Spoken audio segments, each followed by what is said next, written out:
Have you ever watched a stadium of 80,000 people scream over a ball crossing a line and wondered how strange that actually is? Not whether football is exciting, not whether you love your team, but how a group of grown adults agreed centuries ago that kicking an object into a net or across a goal line was worth building an entire civilization-size obsession around. The truth is, football was not invented in a single moment by a single genius. It was not drawn up on a chalkboard or patented in a workshop. It clawed its way into existence slowly, messily, and violently through villages, empires, schools, and arguments that lasted hundreds of years. So the real question is not who invented football.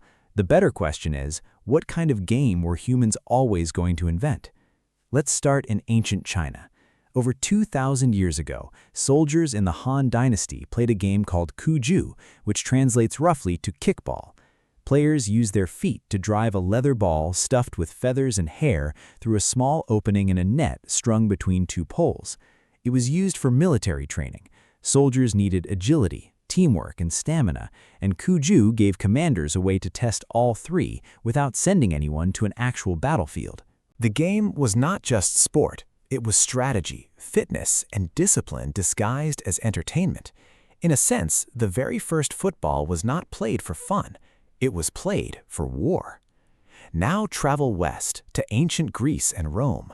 The Greeks played a rough game called episkuros, where two teams fought over a ball using hands and feet, with shockingly few rules about how much shoving was allowed.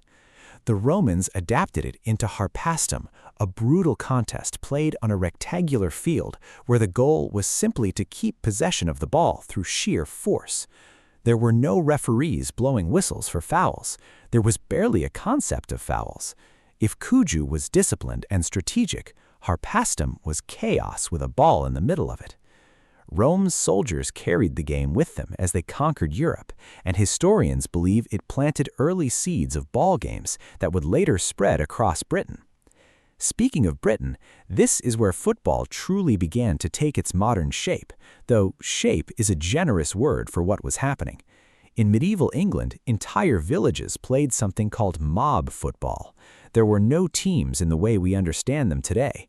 There were no fixed numbers of players. There were barely any rules at all. The ball, often an inflated pig's bladder, would be kicked, carried, or violently fought over as it traveled from one end of town to the other, sometimes through marketplaces, rivers, and fences.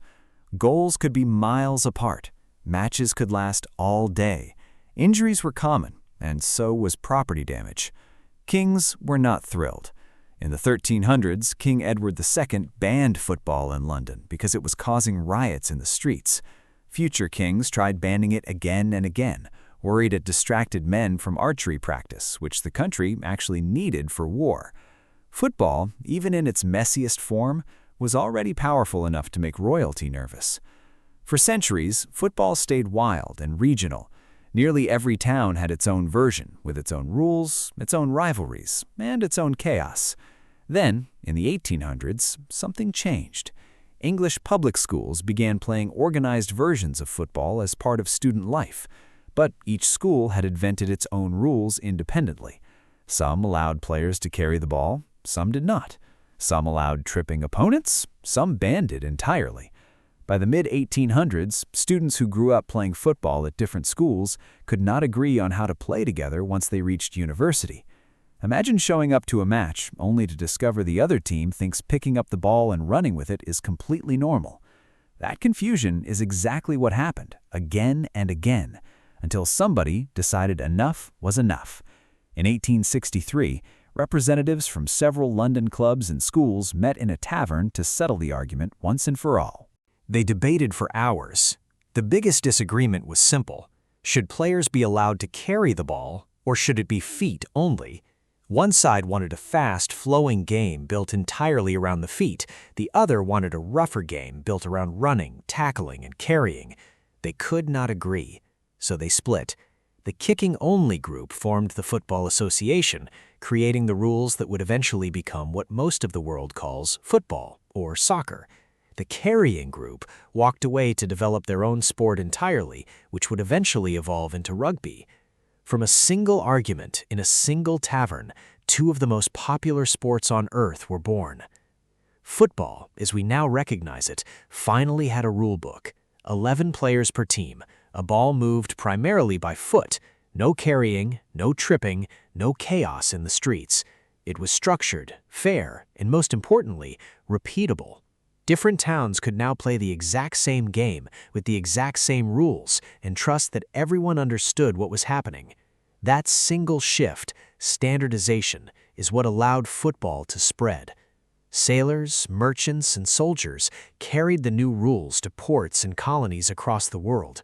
In South America, football arrived through British workers and immigrants in the late 1800s, and it spread through Argentina, Brazil, and Uruguay with stunning speed. In Africa, European colonization brought football into communities that adapted it into something fiercely their own. In Asia, the game blended into existing ball sport traditions that had existed for centuries, echoing back to Cuju without most players realizing the connection. Each region added its own rhythm, its own style, its own emotional intensity. Brazil turned it into flowing improvisational artistry. England kept its physical, structured discipline. Spain built a culture around tight passing and patience. Football became less of an English export and more of a mirror, reflecting whatever culture picked it up. By the early 1900s, football had grown so large that nations needed a way to organize international competition. In 1904, FIFA was founded to govern the sport globally, and by 1930, the first World Cup was held in Uruguay, drawing teams from across the planet into a single unified tournament. What began as feet kicking a stuffed leather ball through a Chinese army camp had become a global ritual, capable of stopping traffic, uniting strangers, and triggering both joyful parades and heartbreaking silence, sometimes in the same country, only years apart.